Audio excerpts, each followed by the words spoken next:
今回は、ザ・バックルームズエンディングスイベントを紹介していくよ。今回こそ、この暑さを乗り切れそうなエンディングないかな。今回はメンマエクゼさんの、ザ・バックルームズエンディングスエピソード3を紹介していくよ。だいぶ久しぶりな方の作品だな。まずはこちら。ラブエンディング。エンディングがリールして見えねえ。エンディング説明文には、君は霧の空洞に飛び込み、大きなキノコが茂るピンクの森林にたどり着いた。ピンクの部屋で頬をあからめていた少女が、今君を見つめている。岩の上に愛のカードを見つけ、それを拾い上げて開いた。彼女は君を愛している。と書かれているんだ。ただでさえ原文読みづらいのによく読めたな。お次はこちら。エモーショナルフォレストイベント。やっとまともに読めそう。イベント説明文には、君は彼女にキスをした。なぜなら、君も彼女を愛しているから。そして彼女は君に、自分の名前がユフェイだと告げた。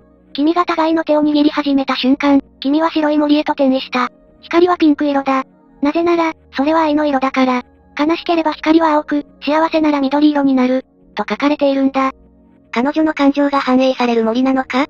お次はこちら。ショップスアリーレベル。さっきの続きっぽいな。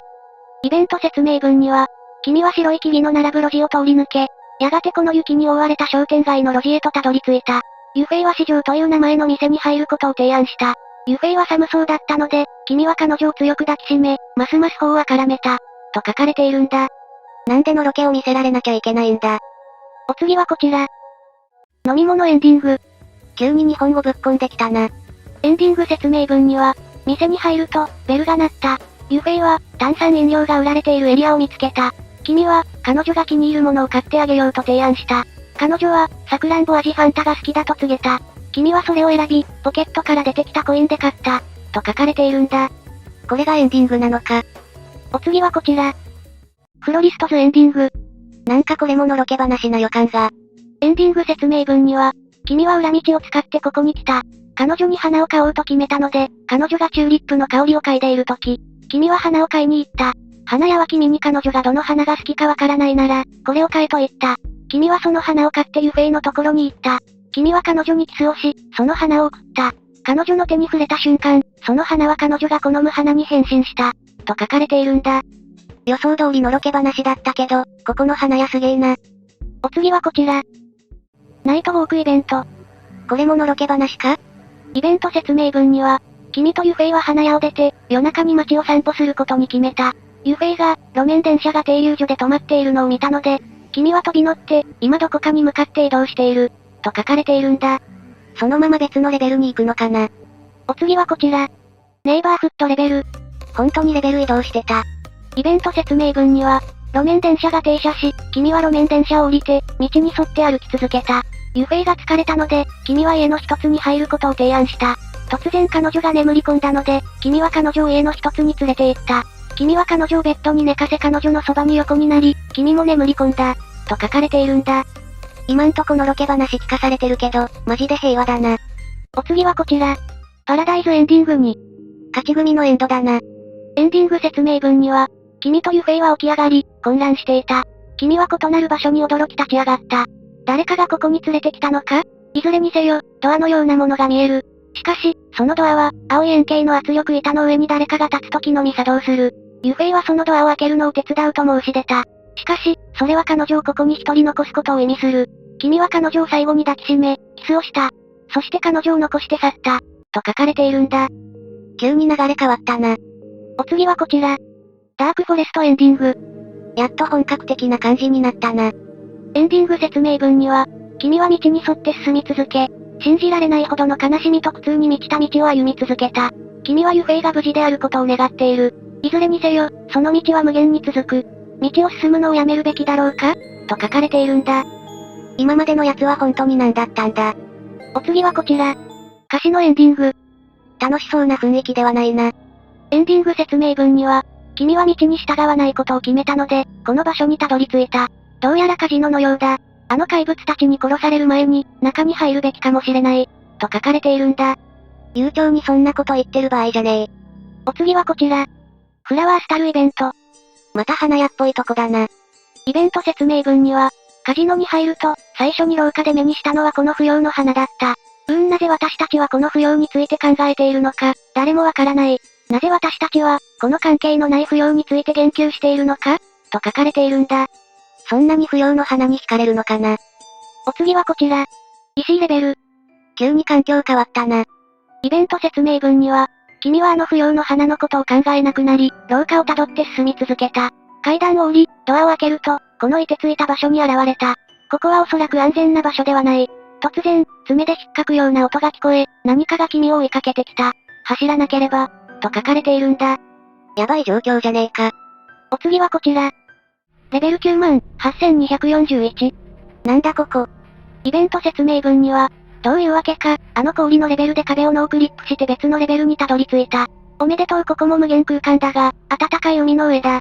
シナモンの香りが漂ってくる。水に飛び込んでみるかと書かれているんだ。ここ海なのかよ。お次はこちら。ラビッツイベント。確かにウサギがいるな。イベント説明文には、君は水に飛び込むことを決め、どういうわけかドアの一つから落ちてしまった。立ち上がり、割れたガラスの破片で額についた血を拭った突然、ウサギが見えた。この部屋にはウサギと、いくつかの椅子、カメラ、そしてドアしかない。ドアを開けようとしたが、すべて施錠されていた。おそらくウサギを一匹捕まえる必要があるのだろう。そうすればどこかへたどり着けるかもしれない。と書かれているんだ。捕まえたら星ゲットできるんじゃね？お次はこちら。ペンタグラムエンディング。急に黒魔術に目覚めた？エンディング説明文には、君は白いウサギを捕まえることに決めた。触れた瞬間、床を貫通してこの奇妙な場所に現れた。世界とはお別れだ。死ぬんだ。ユフェイごめん。と書かれているんだ。まさかのバッドエンド？お次はこちら。ウィンドウドエンディング。レベル188じゃねえか。エンディング説明文には、君は黒いウサギを捕まえることに決めた。しかし、たった1匹しかいなかったためとても難しかった。触れた瞬間、天井を貫通してこの場所に現れた。まるで現実世界で見たバックルームズ映像のレベル188のようだ。と書かれているんだ。いや、ガチのレベル188なんよ。お次はこちら。新イベント。ビルが平面になってる。イベント説明文には、君は窓の一つを開け、そこにあった部屋に入った。それからドアを開け、その建物から出てきた。その建物は薄い。理解できない。だからただ進む。突然、開いたドアを見つけたので、中に入る。と書かれているんだ。普通に入るのかよ。お次はこちら。ノットイナフステアーズ？某無限階段を思い出すな。イベント説明文には、部屋に入ると、ドアが閉まった。階段がかなり長いことに気づいた。見渡す限り、終わりが見えない。そこで、階ごとに登り始めた。と書かれているんだ。ケツワープ使えば一瞬なんじゃね？お次はこちら。カービィエンディング。確かに、階段が歪曲してるけども。エンディング説明文には、君は疲れ果ててこの場所に来た。この部屋はとても奇妙に見える。何もない部屋で、いくつかの扉と中央に螺旋階段がある。上には何がある？下には何がある？それを知る唯一の方法は、そこへ向かうことだ。と書かれているんだ。階段を登っても降りても階段みたいなパターン。お次はこちら。コリドーイベントに。あ、やばそう。イベント説明文には、あの心地よい階段を使い4回分登った後、君は階段のないこの場所にたどり着いた。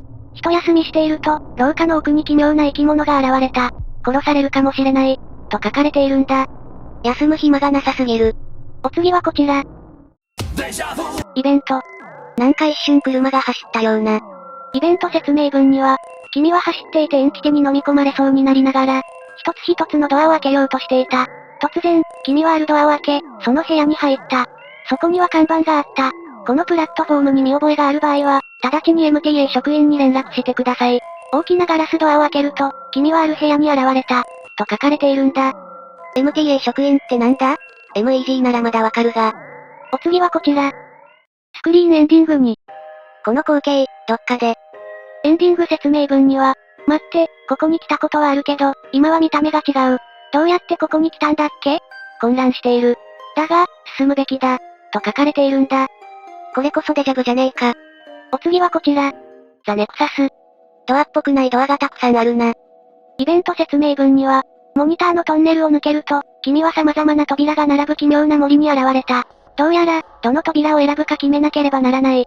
ユフェイに再び会いたいなら、正しい選択をしなければならない。と書かれているんだ。確率は5分の1か、結構厳しいんじゃね？お次はこちら。階段エンディング。また日本語エンド。エンディング説明文には、君は赤い扉を選んだ。その扉には日本語の文字が書かれていたが、意味はわからなかった。中に入ると階段があった。上へ行くべきか？それとも下か？と書かれているんだ。さっきの扉になんて書いてあったっけ？お次はこちら。レールロードエンディング。惹かれる感じか。エンディング説明文には、君は列車が書かれた大きな鉄の扉を選んだ。部屋に入ろうと決めた瞬間、何かが君を引き込んだ。列車の接近音が聞こえるのは普通のことだろうか？蒸気の汽笛までシュー。と書かれているんだ。なぜか知らないけど、某機関車を思い出した。お次はこちら。ウォーターケーブイベント。どっかのアトラクションっぽく見えるんだが。イベント説明文には、君は冷たい水色の岩でできた扉を選んだ。小さな鍾乳石とスチームパンク風の金属部品がついている。中に入ると、いくつかの機械が動いており、川を航行する何らかの船が見えた。その船に乗るべきだ。と書かれているんだ。これは助かったルートか？お次はこちら。スネイルイベント。カタツムリ型のエンティテかな。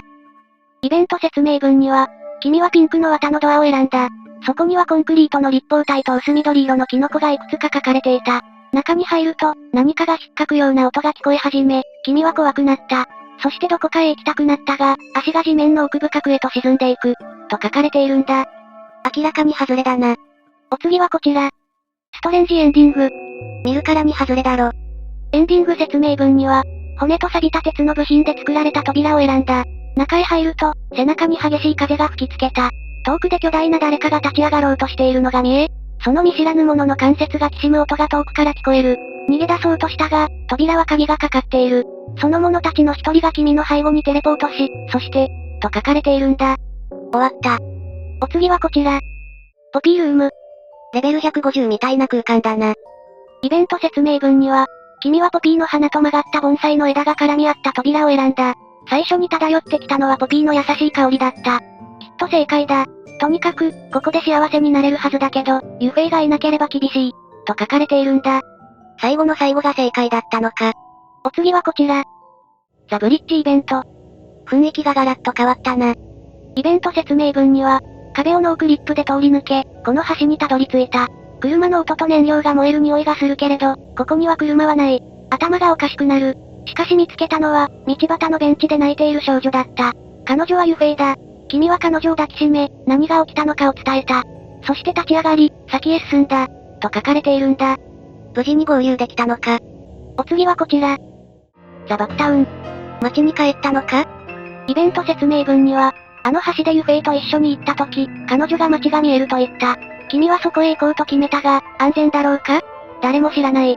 でも素敵に見える。バックルームズ版のニューヨークだろうか？と書かれているんだ。もしかしてあれ、世界貿易センターじゃないよな。お次はこちら。バックスクエアエンディング。めっちゃこっち見てくる。エンディング説明文には、君はユフェイの手を取り、街へ向かった。多くの市民がいた。彼らは君を殺そうとしているのか？おそらく違う。車の音が聞こえ、燃えたガソリンの匂いがする。突然、雨が降り出してきたので、ユフェイはポケットから傘を取り出した。バスが停留所に到着する。乗り込むべきだ。と書かれているんだ。こいつら害はないのか。お次はこちら。ジェリーフィッシュイベント。どこだよここ。イベント説明文には、バスが止まった。君は降りて、ただ彼女と歩き回った。すると彼女はクラゲを見つけた。君を魅了している。でもなぜここにいるんだ？今日は何日なんだ？ああ、11月3日から12月31日までの無限ループだ。無限の光の祭典だ。と書かれているんだ。そんなのんきなこと言ってる場合じゃねえ。お次はこちら。ネオンスタルイベント。なんか日本語書いてね。イベント説明文には、突然、何かが君の注意を引いた。君はこれを見て、飲み物を買いたくなった。レモンみたいな形のキャップがついたボトルを手にした。味はレモンだけど、君は気に入った。ユフェイにも勧めたが、彼女は酸っぱいものがあまり好きじゃないと言った。と書かれているんだ。耳の下痛くなるからかな。お次はこちら。ガラージレベル。やばそうな雰囲気。イベント説明文には、ユフェイがガレージへの道を見つけたので、君はそこへ向かった。ここはかなり暗かったので、君は彼女の手を握った。二度と彼女を失いたくなかったからだ。君は道に書かれた矢印をたどっていた。その先にはガレージの扉があった。君は扉を開けて中に入った。タイヤの嫌な匂いがした。と書かれているんだ。よく入れるな。お次はこちら。ネイバーフットレベル2。いつの間にか火が出てるし。イベント説明文には、空から落ちて、そっと地面に着地した。なんて素敵な場所だろう。すべてが心地よく感じられる。ただ道を歩きながら、静けさと鳥のさえずりを聞いていた。と書かれているんだ。さっきのとギャップがすごい。お次はこちら。ネガティブレベル。明るい場所かと思ったら、これ反転してんのか。イベント説明文には、35分後、その街の終わりに差し掛かり、このテーマパークに到着した。ユフェイに風船を買ってあげた。彼女はとても喜んだ。すると彼女はジェットコースターに乗りたいと言い出したので、チケットを2枚買った。と書かれているんだ。普通に楽しもうとしてるし。お次はこちら。ドライプールイベント。さっきとのギャップよ。イベント説明文には、ジェットコースターが下降した時、レールから外れて地面を貫通した。君とユフェイはプールに横たわっていた。立ち上がった時、君は乾いていた。と書かれているんだ。レールから外れたのかよ。お次はこちら。ファイヤーハルイベント。絵が燃えてる。イベント説明文には、エグジットと逆さまに書かれた看板のある廊下を進んだ。段のない階段があった。滑り落ちて、とても暖かい部屋に現れた。ここには燃え盛る絵画がたくさんある。誰もがそれらに何か別のものを見る。ユフェイはそこに家族を見出し、君は何か秘密にしておくべきものを見た。しかし、一枚だけ穴の開いた絵画がある。と書かれているんだ。主人公、何かあるなこれ。お次はこちら。フィッシーエンディング。金魚しかいないのか？エンディング説明文には、君は絵の中の穴を通り抜け、この静かな場所にたどり着いた。ユフェイは紫色の水が入った水槽のそばへ行き、そこにいる魚に魅了された。紫、オレンジ、金色で、頭にはウーパールーパーのような突起がある。突然、部屋の奥が開き、君はユフェイと共に中へ入った。と書かれているんだ。どんどん進んでいくな。お次はこちら。リアルエンディング。もしかして、現実に帰れたのか？エンディング説明文には、エラーのおかげで壁や床を貫通して移動し、この場所にたどり着いた。ユフェイが肘を痛めたので、君は彼女と一緒にベンチに座った。すると触手が君を湖に引きずり込み、空から現実世界へ落下した。君が住む場所へ。君はユフェイと共に草の上に横たわり、自由を満喫していた。と書かれているんだ。まさかの無事帰れたパターンがあるのか。ということで、今回はここまで。今回のザ・バックルームズエンディングスイベントは、二人の旅をテーマにした感じで、一本のストーリーを見ている感じだったな。バックルームズで気づかれるラブストーリーもなかなかいいんじゃない？最初、のろけ話が多すぎて本題が霞んでいたけどな。書籍化とかできちゃったりして。なんなら、舞台がバックルームズじゃなくてもいいんじゃね？バックルームズだからこその熱い展開があるからいいんじゃない？もう、よくわかんなくなってきた。